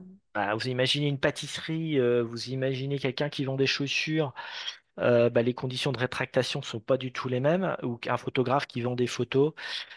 Si on a des produits qui ont une certaine valeur ajoutée ou si le commerce en ligne est une activité qui représente un chiffre ou qui va représenter un chiffre d'affaires important, l'idéal c'est de les faire relire, relire et valider par un juriste en droit des affaires. Alors, on pourra trouver sur Internet des modèles, mais il faut être spécialiste en droit parce que souvent ça peut jouer à la virgule, hein. Voilà.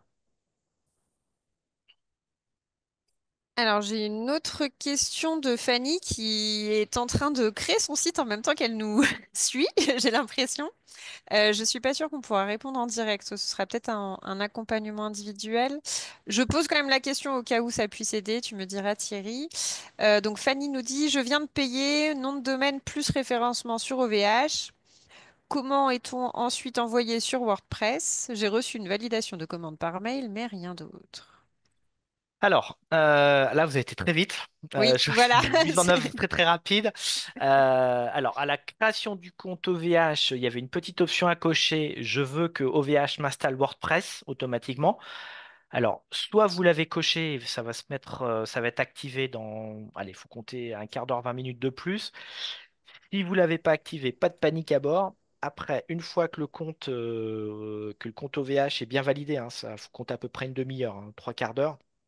Une fois que le compte est activé, si vous n'avez pas préinstallé WordPress, on peut retourner dans VH et puis lui dire installe-moi WordPress, il n'y a pas de souci.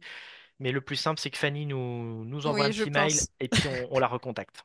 C'est trop personnalisé. Voilà, et très rapide. Allez, je continue. Vas-y, vas-y. Et WordPress. Et avec WordPress dans tout ça. Et ben, comme j'ai déjà dit, mais je le redis, déjà ça peut être préinstallé par les principaux hébergeurs. Donc ne vous prenez pas la tête d'aller sur wordpress.org, est-ce que je dois télécharger, c'est en français, c'est en anglais, j'y comprends rien. Ça peut être préinstallé par les hébergeurs à la création du compte. On peut créer son site internet soi-même, en formation, ou même demander au prestataire de faire son site internet et de dire, vous allez me faire le site internet avec WordPress. Ça fait partie du cahier des charges. Je vous demande de me faire le site internet avec l'outil ou WordPress. WordPress, c'est quoi? C'est une coquille qui est vide où on va installer des briques, ce qu'on appelle dans le jargon des extensions. Et je vous en ai mis alors, quelques-unes. Alors, c'est pas une liste à l'après-vert, mais c'est pour vous faire voir tout ce qu'on peut imaginer. Est-ce que je veux un formulaire de contact?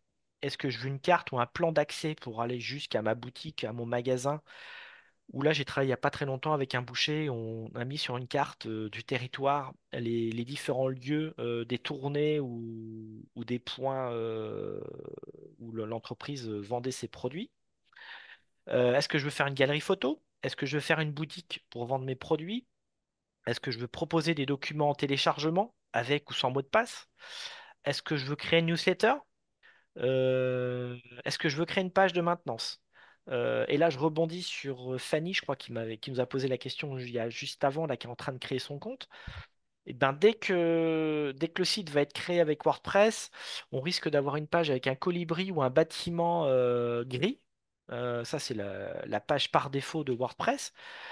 Et ben, ce qu'on pourrait ce que je fais en accompagnement très rapidement, c'est qu'on crée une page de maintenance. C'est qu'on va créer une page dans WordPress, une page où on va mettre le logo, le nom d'entreprise, le téléphone, éventuellement les liens vers les réseaux sociaux, et on met prochainement le site. Et ça va permettre d'avoir cette page sur notre site internet et surtout de travailler en off à la création du site. Et dès que le site sera prêt, eh ben, on va enlever cette page de maintenance et on va basculer vers le site qui sera directement en ligne. Qu'est-ce qu'on peut faire avec WordPress? C'est optimisé pour le référencement naturel. On peut relier sa boutique avec sa fiche Google Établissement. Ça, c'est une fonctionnalité de Google. Dans Google Établissement, on peut créer des produits, mettre des produits à vendre eh ben, on peut du coup on peut relier WordPress et Google et notre fiche Google Établissement, ce qui fait que lorsque je mets un nouveau produit dans dans mon site WordPress, lorsque je mets un nouveau produit, un nouveau service, ça va le rebasculer automatiquement dans ma fiche Google la nuit, tous les jours, donc ce qui permet de mettre à jour aussi sa fiche Google Établissement.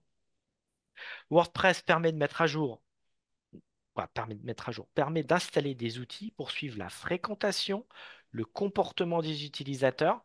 Alors, je dis la fréquentation, j'ai eu 100 visiteurs sur mon site. Est-ce que c'est 100 personnes différentes ou c'est 100 fois la même personne qui est revenue? On a même des outils assez puissants qui vont permettre de voir le déplacement de la souris sur mon site internet et d'analyser le comportement des utilisateurs et de voir bah, si la navigation est fluide, s'il n'y a pas des points de blocage, ce qu'on appelle les clics de colère. Vous savez, quand on clique plusieurs fois parce qu'on n'y arrive pas, et se dire, ah bah tiens, si les personnes cliquent plusieurs fois à cet endroit-là, bah, peut-être qu'il y a un truc qui n'est pas clair sur mon site, il faut peut-être que j'y remédie. Voilà tout ce qu'on peut faire avec WordPress, quoi, tout. J'ai mis quelques exemples de ce qu'on peut faire avec WordPress. Comment on peut vous accompagner? Alors, on peut vous accompagner en réservant le nom de domaine. On peut vous accompagner pour installer WordPress sur l'hébergeur avec une jolie faute. On peut vous accompagner pour créer une page de maintenance ou une landing page en attendant la mise en ligne officielle du site internet avec le nom de l'entreprise, le logo, le téléphone. On peut réaliser le cahier des charges. On peut créer le site internet avec, on a des formations de 4 jours à la chambre de métier. Et on a aussi des formations pour référencer son site internet d'une journée quand le site a été créé. Et on peut aussi, pour ceux qui ont déjà un site internet, optimiser le site internet avec un accompagnement individuel ou faire un audit complet du site internet et pour voir à faire après proposer un plan d'action pour faire des améliorations et des modifications sur son site. Voilà. Alors, Alors, on avait encore quelques questions ouais. avant que tu enchaînes, avant de vraiment conclure ce webinaire. On a Virginie qui nous demande quelle est l'extension qui permet de mettre à jour la page Google établissement en fonction de WordPress, en fonction de Euh, sa boutique, hein, Ouais, ouais, WordPress. c'est la boutique pour basculer automatiquement. Je crois que c'est Google Merchant, Marchand Center. De mémoire, c'est celle-là. Mais on va regarder. On répondra à Virginie cette petite fonction, cette fonctionnalité qui permet de basculer de e-commerce vers son site internet. Et je crois que Virginie a déjà un site internet. C'est pour ça qu'elle nous pose la question. Et elle nous demandait si c'était une extension gratuite ou payante. Gratuite. Voilà. Pour que Thierry en parle, c'est que l'extension est intéressante.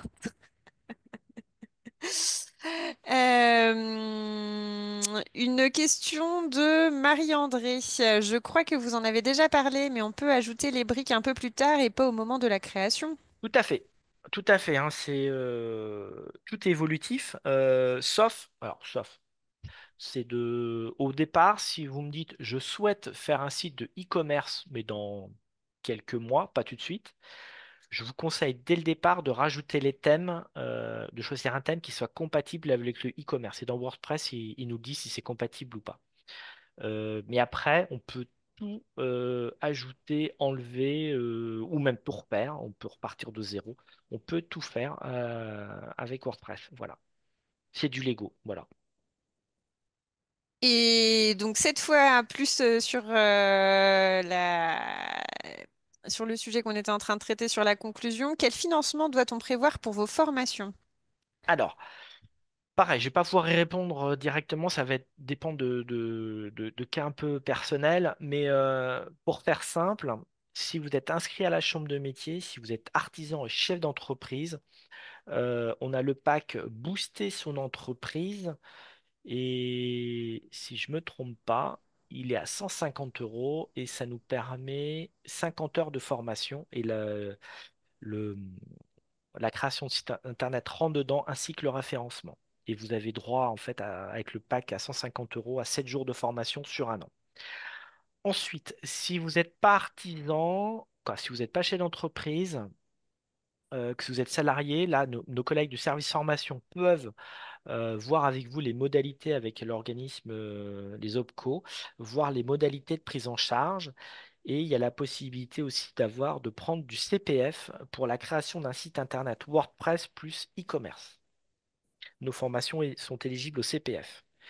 Mais pour ce qui est des modalités de financement, c'est plutôt de contacter directement notre service et ils vont étudier avec vous je dirais, le meilleur financement possible. Et pour ceux qui sont en création d'entreprise, qui n'ont pas créé leur entreprise, mais qui vont la créer dans les 6 mois, pareil, vous avez droit au pack boosté, le pack booster de la chambre de métier à 150 euros si vous créez votre entreprise dans les 6 mois. Voilà, Donc, il faut être sûr de créer parce que sinon on vous voilà. demande le complément et Voilà. Mais si vous me dites la formation elle est maintenant, puis moi je vais m'installer au 1er janvier, eh ben voilà, allez-y. C'est pour ça que je vous dis, le plus simple, c'est vous nous contactez le service formation et eux ils vont étudier avec vous la meilleure situation par rapport à votre situation. Vous êtes artisan, chef d'entreprise, salarié, créateur d'entreprise. En fonction de votre statut, vous trouveront le meilleur financement possible. on nous demande aussi si c'est des formations à distance ou sur site. Alors, je l'ai fait une fois à distance, c'est très lourd. Je l'avais fait pendant le Covid, c'est très très lourd, mais le plus simple, non, c'est en présentiel, c'est beaucoup plus facile. Formation à distance, c'est très très dur. Je l'ai fait une fois parce que c'était le Covid, les conditions un peu particulières. C'est très lourd et puis l'avantage aussi d'être en formation en présentiel, c'est qu'on peut échanger avec les autres personnes et de dire bah tiens j'ai proposé ça, qu'est-ce que vous en pensez? Et c'est aussi très enrichissant. Voilà. Et c'est des petits groupes, hein, c'est pas des groupes. Quand je dis des petits groupes, j'ai fait des formations entre 2 et 5 personnes. Voilà, c'est presque l'individuel. Oui. Et je crois que c'est proposé sur quasiment tous nos... Au moins dans chaque département, je dirais. Oui, à peu près. Alors, j'ai J'ai pas les pas la connaissances. liste en tête non plus, On mais n'a pas j'ai pas toutes les dates comme ça en tête de tous les sites. Et je crois, bah, justement, je crois qu'il y avait un petit sondage qui était prévu. ah bah c'est le Euh, moment. eh bah tiens, voilà.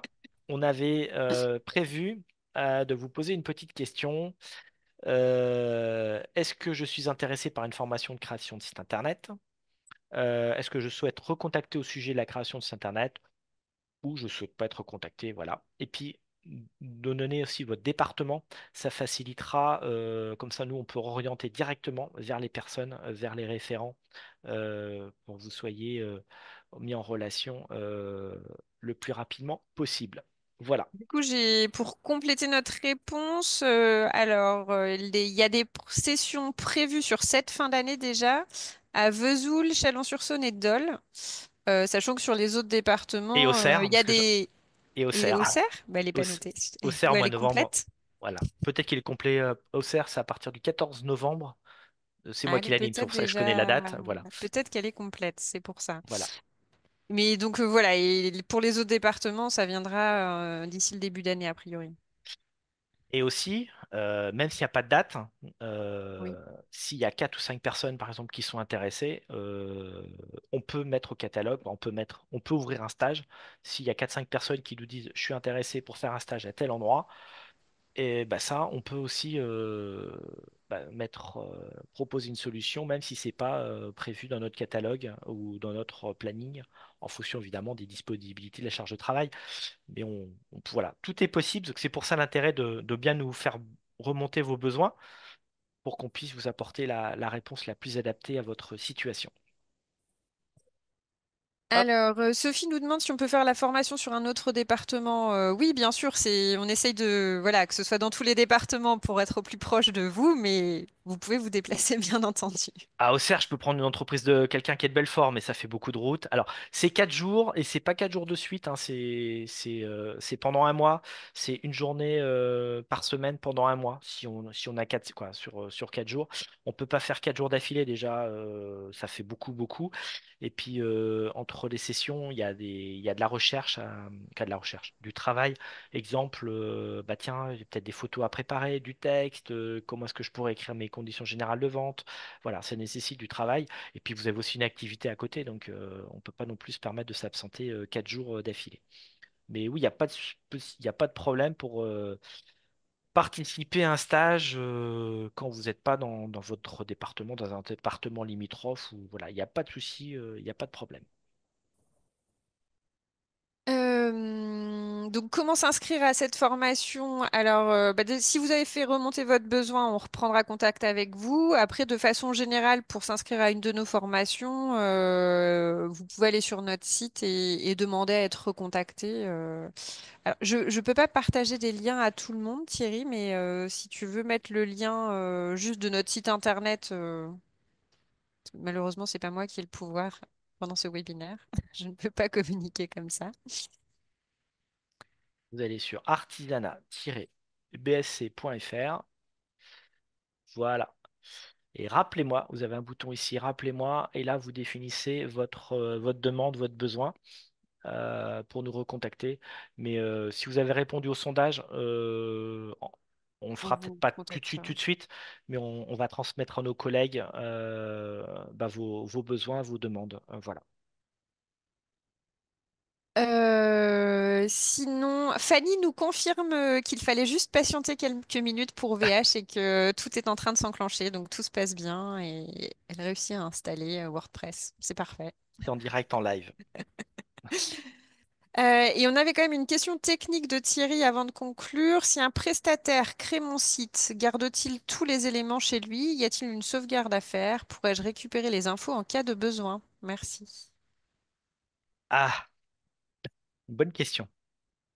Et bien pareil, ça on va l'écrire dans le cahier des charges. Et souvent, c'est pas prévu qu'il y ait des outils de sauvegarde. Donc, si je prends le cas d'OVH, OVH fait une sauvegarde tous les mois, tous les jours, pardon, fait une sauvegarde tous les jours de notre site internet et on peut restaurer la sauvegarde jusqu'à un mois en arrière. Si vous voulez restaurer la sauvegarde du mois d'août, bah, c'est pas possible. Et du coup, l'intérêt de WordPress, c'est qu'on va pouvoir installer aussi des extensions qui vont permettre une sauvegarde complète du site internet pour la rapatrier sur mon ordinateur, dans ce cas-là à Auxerre. Et donc, ça me permet de disposer d'une sauvegarde. Donc, suivant les droits que va vous donner votre prestataire, soit il vous donne les droits, vous avez les pleins pouvoirs et vous pouvez créer la sauvegarde et la rapatrier, ou alors il n'y a que votre prestataire qui peut faire les sauvegardes. Ça, je ne sais pas. C'est à définir avec lui dès le départ. Donc, vous voyez, je rebondis sur ce que je disais en introduction sur le cahier des charges. Donc, l'importance de bien tout écrire, de bien définir. Et là, nous, on peut vous aider en amont de la création du site Internet à vous amener à vous poser les bonnes questions ou à poser les bonnes questions aux prestataires pour qu'il n'y ait pas qu'il y ait pas de problème. Donc, on a parlé des mentions légales, on a parlé des cookies, on a parlé de la sauvegarde, on a parlé du référencement. Voilà, ça, c'est des questions qu'on ne se pose pas forcément à la création du site Internet. Et souvent, le prestataire, bah, c'est des choses qu'il va rajouter après et qui peuvent coûter très cher si c'est pas bien écrit ou demandé en amont. Voilà. Au On niveau des avait, questions techniques, c'est bon. on avait d'une heure et quart. Hop, je savais que je déborderais. Un petit peu. Mais on a Allez, eu pas mal de questions aussi. Du coup, donc on vous a expliqué ce qu'on pouvait faire au niveau accompagnement par rapport au site internet, mais on peut aussi vous accompagner bien sûr sur d'autres sujets liés au numérique. Comme l'a dit Thierry au tout début, on est une équipe avec des profils assez variés. Donc le premier message, c'est si vous avez besoin d'aide ou si vous posez des questions sur un sujet lié au numérique, logiciel, sécurité, communication digitale. N'hésitez pas à nous contacter. Il y a des chances pour qu'il y ait au moins une personne de l'équipe qui soit compétente. Après, on a aussi des accompagnements un peu plus, on va dire, chartés. On peut vous proposer un autodiagnostic numérique en ligne. Alors, au niveau de l'adresse, c'est sur autodiag-num.artisanat.fr. Je te laisse le mettre peut-être dans le chat, Thierry, si tu peux. on va aller chercher. Ah Hop, bah, je vais bon l'écrire. voilà, c'est encore mieux. Auto, hop. Autodiag-num.artisanat.fr. Alors ça, c'est Ouais. l'administrateur. Hop, voilà. Voilà. Ça permet de faire un bilan très rapide en 5 minutes sur tous les aspects liés au numérique dans votre entreprise. Et vous pouvez demander à être recontacté sur ces sujets-là. Donc c'est une première prise de contact si vous voulez. Après, on propose aussi des diagnostics, cette fois en individuel avec vous, ça va être beaucoup plus poussé, ça prend, on va dire, à peu près 1 heure. Le but, c'est voilà, c'est de vous questionner en profondeur sur un certain nombre de sujets. Alors Thierry l'a dit, on peut vous accompagner sur la rédaction du cahier des charges pour la création du site internet, le diagnostic de site internet, l'amélioration du référencement. On peut vous accompagner aussi dans la mise en conformité de vos obligations, que ce soit RGPD ou comment utiliser Chorus Pro par rapport à la signature numérique aussi.